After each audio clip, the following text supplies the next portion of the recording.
أعوذ بالله من الشيطان الرجيم. بسم الله الرحمن الرحيم.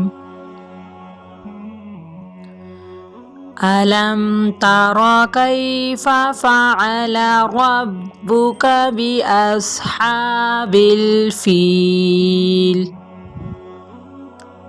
ألم يجعل كيدهم في تضليل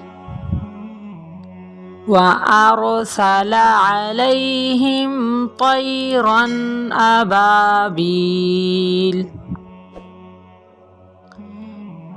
ترميهم بحجارة من سجيل فجعلهم كعصف مأكول.